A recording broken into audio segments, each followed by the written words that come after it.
It started like every other day of war: airstrikes, ground raids, and despair. But this time, something changed. A sudden announcement. One that might reshape the future of an entire region. A ceasefire. Not a rumor, not a leaked draft, but a confirmed agreement between Israel and Hamas. And the surprise? It was pushed forward by one man, Donald Trump.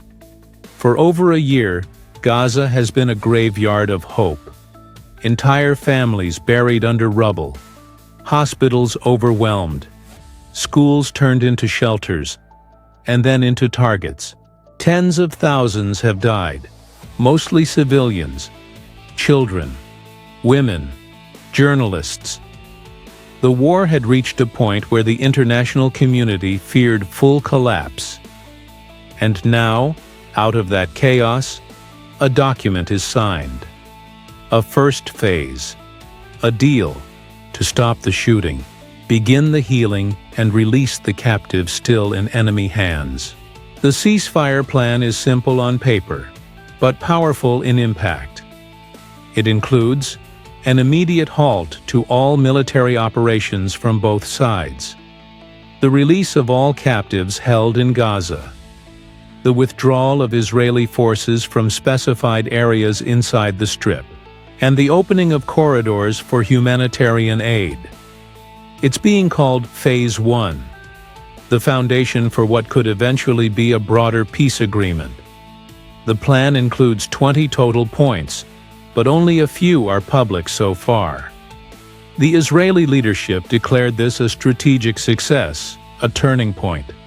The statement emphasized two goals: bringing home all hostages and securing long-term security.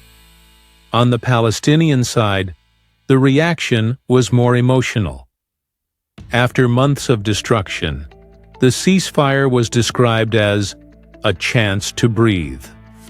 Their statement highlighted the right to defend, but also the will to end the suffering. The deal includes the release of hundreds of Palestinian prisoners, a key demand from resistance groups. For the first time in months, both sides issued parallel confirmations. According to the agreement's internal schedule, implementation begins within 72 hours. The captives, both civilians and soldiers, are expected to be released in staggered stages. Military withdrawals are mapped and timed, coordinated through mediators from regional powers.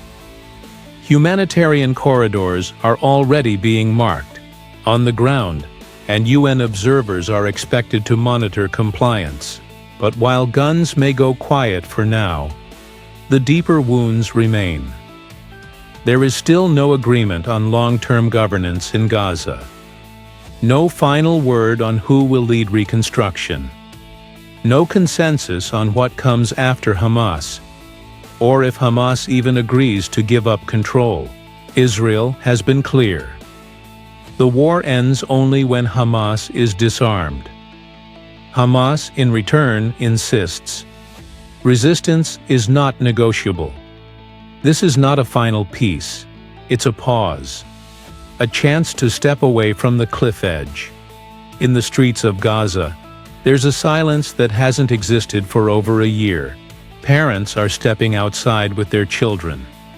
The sky is clear. No drones, no jets. People are cautious. They've seen deals fail before. But hope, fragile as it is, has returned. In Israel, too, families wait, praying for loved ones to come home. Some were taken from kibbutzim, others from towns near the border. Now maybe they'll return. No one knows if this agreement will hold. But one thing is certain: both sides were losing. Both sides were bleeding. And both sides, for just a moment, agreed to stop. This isn't victory. It's not even peace. But it's a beginning. A crack in the wall. A pause in the storm.